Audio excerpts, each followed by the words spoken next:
Hello and welcome back to my YouTube channel. I am back here with chapter 4 of Eternally Mine. Thank you so much for being patient. Enjoy. Maybe I'm a bird following the seasons. This is what I've learned. I'm different for a reason. Kept the engine on, never stayed too long. I'm alright, I don't mind being restless. Something in your eye made me stay all night. I can see you are different too. Love me like a stranger, like a melody, flowing wild and free. Love me like a stranger, let it be unique. Run away with me. Love me like a, love me like a, love me like a. Droplets of water woke me, and I stirred, finding myself at the edge of the same water I had come to stop at during my wedding. I pushed myself to a standing position, and I saw that once again he was swimming in the water, his handsome face looking out at me. Where was I? What happened? I looked around, and the world was quiet, too quiet, and then he spoke out to me. I can't reach out to you, but I know that soon enough, you will be reaching out to me. I'll wait for that time. I shifted around and I asked, "What are you talking about?" He smiled and said, Just wait. You will know what I mean. and then the pain slammed against me and I dropped to my knees. I felt a gush of warmth in between my legs and something released out of me. A trail of dark crimson liquid began seeping from my pant leg. "No," I cried. "No," Oh, yes. he murmured happily. Oh, yes. "No!" I woke up screaming that at the top of my lungs and found myself in my husband's arms. I was in my own bed, in our house, with my husband beside me. Pain all around me, and then I felt another urge to push, and I screamed. My mother-in-law came running in, and my husband stood up as she came to stand beside me. "Mama," I whispered. "What happened?" She ran her hand through my hair. "Oh, darling girl, I am so sorry. The pain will be fast and it will be quick, but it needs to happen." "What?" I asked with fear. I turned my eyes to my husband, whose face was written with pain and anger. "What is she talking about?" My mother-in-law lifted the blanket, and that was when I realized I wasn't wearing anything on the lower part of my body. I felt the pain, and then a soft gushing came out of me as I screamed. My husband came to hold me, and his arms pulled me into him. I took 3 quick, deep breaths, and I felt like something wet slipped right out of me. My mother-in-law took several clothes and wrapped whatever came out of me tightly. "Stay with her," she warned. "No! I want to see! Give me my baby! Give her to me!" I cried as I tried to reach out. "Son, hold her steady!" My husband covered me with his body and held me tightly against him.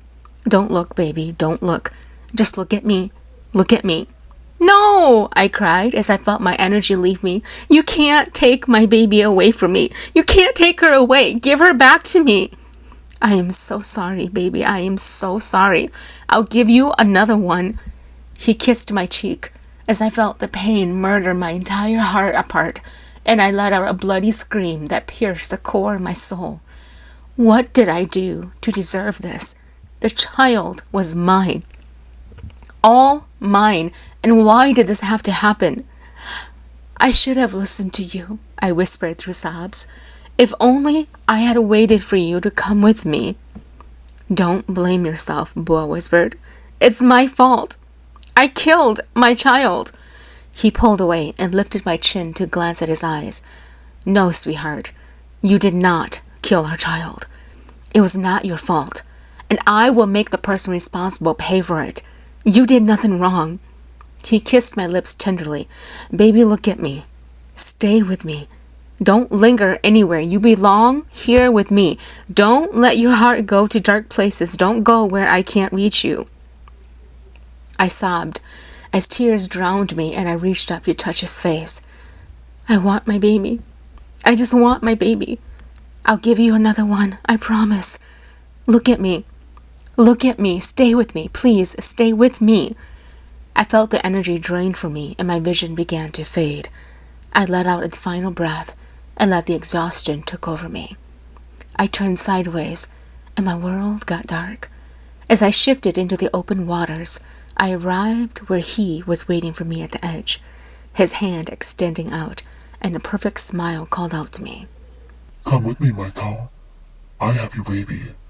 I can bring her to you. I can reunite you with her.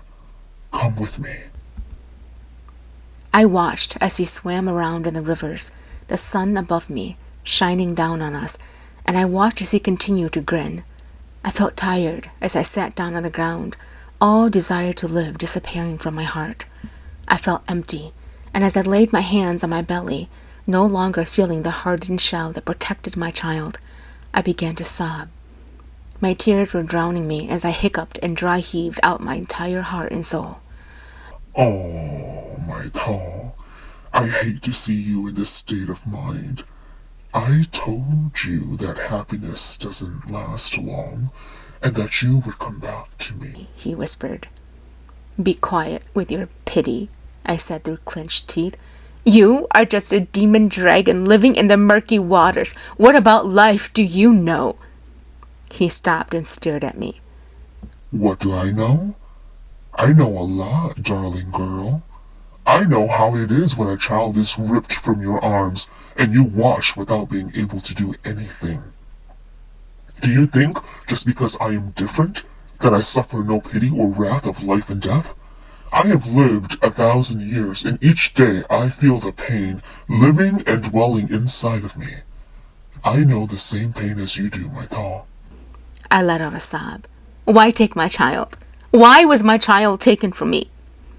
The question is, why didn't your husband save your child? He saved you, didn't he? Why couldn't he save your child?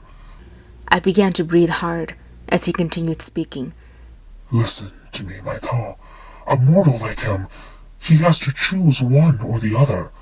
But me, I can choose both. I can save both. Enough, I said as I stood up. I've had enough. I needed to get out of there. I turned my head up to the sky that was darkening, and I was ready to shout out my husband's name when what he said next stopped me. I can take you to her. Turning around, I glared at him and my heart sank. What? Smiling, he replied, Yes, I can take you to her. I can reunite you both. And the terms? He looked down at the clash of strings on my wrist. I touched them and I let out a deep breath. Why are you afraid of these? They cut me, and I bleed when I'm near those. It doesn't suit me. If you want me to take you to her, you have to remove those. I fingered them and remembered what had happened when Bua tied these around me, the pain multiplying in my heart, but I heard his voice calling for me through the clouds. It was longing and filled with love. I shut my eyes and let out a soft cry. Take me home, Bua. Maybe I'm a bird, following the seasons. This is what I've learned. I'm different for a reason.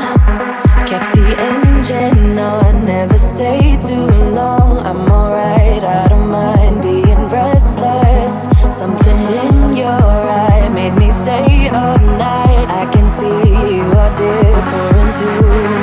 Love me like a stranger, like a melody, flowing wild and free. Love me like a stranger, let it be unique. Run away with me. Love me like a. I woke to the eyes of Bua staring at me from where he sat beside me. I could hear voices outside the curtain of our room, and he reached up to touch my cheek gently. The shade of sadness appeared in his irises, and I realized how much he'd hurt from the loss of our child. He reached over and held me in his arms, his scent branding me as I sobbed into his chest. I'm so sorry, he whispered. I'm so sorry I couldn't do anything to protect you. I promised to keep you safe, and yet I failed. I pulled away from him and cupped his face. Tell me I'll get through this pain, Bua. It's killing me inside, and I'm afraid I don't have the strength to stand again. Why did this have to happen to us? He gathered my hands together in his and kissed the knuckles. I can't give you an answer that would satisfy you or bring closure. All I can do is cry with you and hope that as the time goes by, we can have another child sent to us. I hate him, I whispered. I hate him for what he did to me. And then I looked up as the curtains moved about, and my mother came in. The moment I saw her, I gave out an animalistic howl, and Bua moved so she could hold me. Darling girl, I'm here. Cry enough and then stop, for it will bring you a wave of illness, she whispered. Mama, why? Why? Shh, she whispered. I'm here now. Bua let out a deep breath and whispered softly, Mother, I'll be right outside if you need me. He left, and I shoved at my cheeks, my heart painfully crying out for a different ending. I was lying on a bed of bamboo leaves, and in the corner of the room was a pile of fabrics that stained bright red. Red. Blood. My baby's blood. My blood. Our blood. Where is the culprit? I asked, not even caring to speak his name. Mai Thao, don't hate him. Don't tell me how to feel, Mama. I'll never forgive him for what he did. Your father-in-law has already started the trial for justice. He was found guilty on all charges and will work the rest of his life to pay for what he did to you both. Your sister is miserable with guilt and grief. Remember that if you punish too hard, he may even harm your sister as a way to get even. And you know how Mai Thao is. She won't ask for help, but will silently wither away in his hands. I wanted to laugh. She chose him, Mama. She made her bed the day she decided to take his name. I will never look at him the same way again. Better keep him away from me, or I will end up hurting him. That's hate speaking, Mai Thao. After some healing, you will learn how to forgive. Never. I will never forgive him. Nor will I ever forgive her if she continues to love a man like him. The curtain opened, and Mai Thao walked in, her face filled with guilt, as she looked from me to my mother. I reached over and grabbed an empty cup beside me, throwing it at her. It missed her, but it went through the curtain and out to the room where people were sitting. Mai Thao, Mai Thao whispered, I'm so sorry. I never wanted this to happen to you. You know how much I value children. I never wanted it to be this way. You're married to an animal. Why you continue to love and protect him, it beats me, Mai Thao. But you can't be here around me, not when I'm like this. Just get out of here. My sister's face broke into horror as she stepped forward. I'm sorry. Get out of here, I cried. When she didn't move, I got up suddenly and a gush of blood ran down my legs. Get out of here!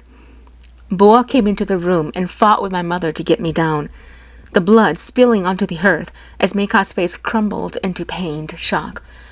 And she left the room. Stop, Bua cried. You're going to hurt yourself. Good. Good! I'll get to be with my child, I cried. His eyes darkened, and he took my shoulder and shook me. Are you crazy? Why would you say something like that? I burst out into tears. I want my child back. Why must I pay for it when someone else is the wrongdoer? Why must I endure and give in while my child lies without a heartbeat? What did she ever do except want to live? Why? I sobbed loudly. And he embraced me, pulling me into his arms.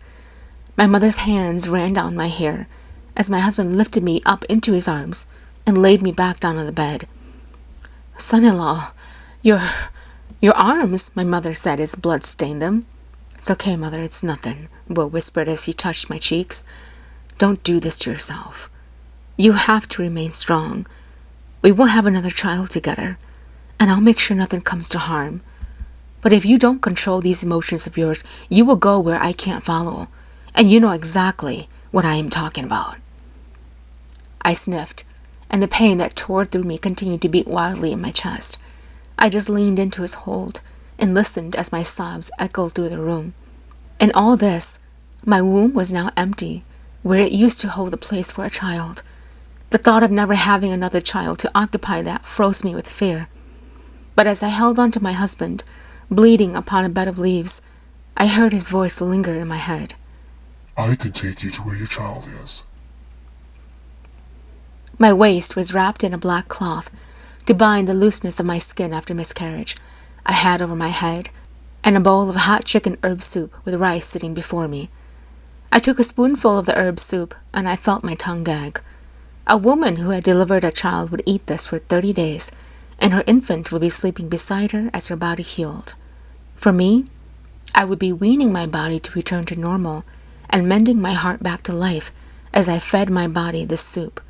My child was nowhere but beneath the dirt, where the rain would sprinkle upon it and grass and weed would grow over on top, forever marking an end to what was supposed to be a beautiful and happy child. A week had gone by, and my body was slowly clearing up in blood, but my heart was forever broken. Boa spent his days wandering around the home, his mind busy, and his heart probably as torn as me. My father-in-law's trial court against Moa had him paying me and my husband 16 silver bars, which he did not have, and he had gone to relatives asking for loans. He had 2 more days to return with the money, or else he would end up working in our garden until we were satisfied. But after a week of non-stop crying, and then finally coming to my senses, I realized my mother was right. If Moa couldn't pay, he would take it out on my sister, and word around town was that she had already been beaten every single night since the miscarriage. He'd starved her, and she'd been found eating overdue rice just to survive. My father threatened him that if he didn't take care of her, he would start a trial against him, and he'd really be digging his own grave. But in all this, Mika still stood by him and refused to leave. It was this part that had me angry from the pit of my stomach. She was standing beside her man when he had taken the life of my child. I could never forgive her for that, and I would never look at them the same way again. "Nya?" My mother's voice woke me from my daydreaming. "Finish your food. You won't get your strength back if you don't eat." "How can I eat, Mama?" "You must."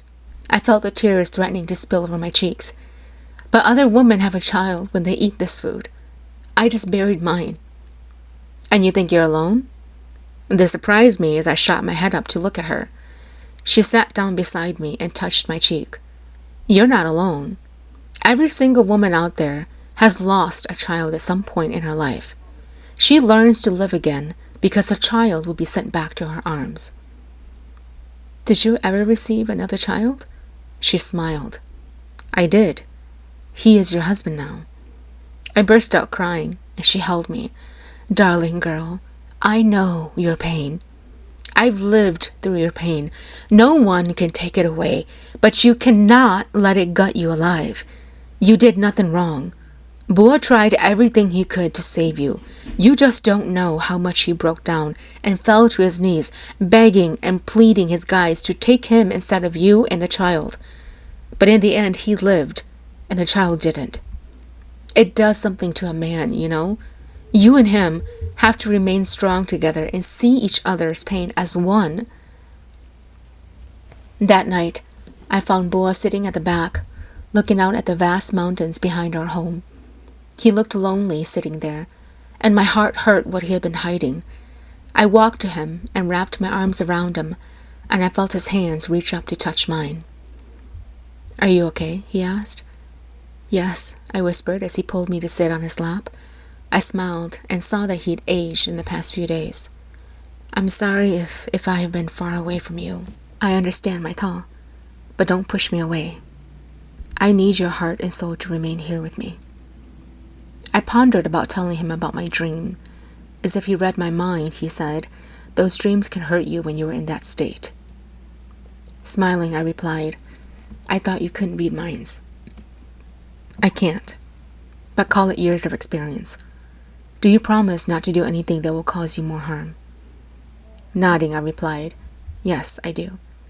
I know how hard you worked for my safety. I wouldn't jeopardize it." "Good." He tilted my chin and kissed my lips tenderly, lingering longer on my bottom lip, which gave me chills and a tingle that danced down my spine. And then he pulled me toward him and held me. I had never seen that much blood before in my life. I listened as I realized he was sharing his feelings with me. "There was so much blood coming out of you, Mai Thao. I didn't know a person could bleed that much." No matter what I did, it wouldn't stop coming. And then it began to come out in pieces. And I knew that I had failed. He pulled away and come to my face. You weren't responding to me. And all I could do was cry out your name. I fear the worst. And I wanted to beat Mua to a pulp. If only I had been there a second sooner. I could have done something. He wiped his eyes. But as soon as I entered Mom's home, you were on the ground, out cold, and everything around me was just out of control. I think I hit him twice, I can't remember. But I carried you out of there in my arms. I felt my eyes burn with tears. Boy, I love you. There, I said it, finally. He turned to look at me with shock in his eyes. I do. I love you. I know that this is hardly the perfect timing for this, but I love you. Thank you for saving me through everything, and I know that I haven't been an easy wife to please or love, but you have endured me. I'm sorry for everything I've done or said that has caused harm. Shaking his head, he pulled me into his arms. No, you are the most perfect wife. You bring out the best in me. No one has ever done that. And then he pushed me gently away and said, once you are strong enough, and over your 30 days, go visit your sister Mai Thao. She's in a living prison. No one ever tells you how to heal after such an ordeal like miscarrying a child. No one can tell you how long it will take before you stop thinking about it either. Through the next few weeks, I went through living like a robot, and I paused at every single sunshine and wondered, is that my child, sending a light down to me? I kept myself in a bubble, barely smiling, and carrying on as little conversation as I could. Sia came over some days to keep me company, but I was miserable and she tried to cheer me up. Boa held me every night to sleep, and yet I dreamt of another man. I was slipping farther and farther away from my husband's embrace, being taunted about how to get my child back. I couldn't focus, and I stopped feeling hungry. The clothes I'd sewn in the last month before the miscarriage were now used as a blanket for me. I was losing sight of everything around me, and Boa knew. He did a ritual for me, and I watched as his body shook on the bench, calling out my soul spirit to return to him, to keep me safe with him. But no matter how many times he called out, the horns kept turning sideways. At one point, he stood up and began pounding against the ground with his jumps, and I sobbed quietly. I just didn't want to come home. Why would I, when all that was around me reminded me of what I had lost? That night, while preparing to sleep, I noticed that Boa was taking longer to get to bed, and I saw that he had strings in his hands, red strings. He was tying them around the bedpost, and I wanted to laugh. He noticed and looked up at me from the end of the bed. What's so funny? He asked. You, I whispered. I'm so tired, Boa. All this isn't going to help keep anything away from me. If I truly want to go, I will. He lowered his hands, his eyes filled with the soft lingering pain that quickly passed. I'm going to forgive you for that, because I know you're still hurting Mai Thao. Laughing, I replied, I've had enough. Things won't go back to what it used to be, Boa. I know that. Don't you think I know that? I'm tired of the way the villagers look at me, and I'm tired of how you don't. All that I've carried with me, I've tried from the ground up to save you, and everything has just come crashing down. I can just about save everyone, and yet the only person I couldn't save was our child. Do you know how much it eats me alive? Do you? But you're so wrapped up in your own pain that you don't even notice mine. And what pain would you have? Did you lay bleeding out pieces of her, huh? Did you? It was my womb she laid in, not yours. And I would have happily given it if I could, Mai Thao. You're so selfish and greedy, and all you do is just take from me when I've nothing left to give you. Then leave. Just get out of here. Get out where I can't see you anymore, because I'm so tired of having to explain about everything, how I feel and what I do and what I see. Just leave. And I reached for the strings on my wrist, and with one single pull, tore them off of me. Thank you for tuning in. Chapter 5 will be out shortly. Maybe I'm a bird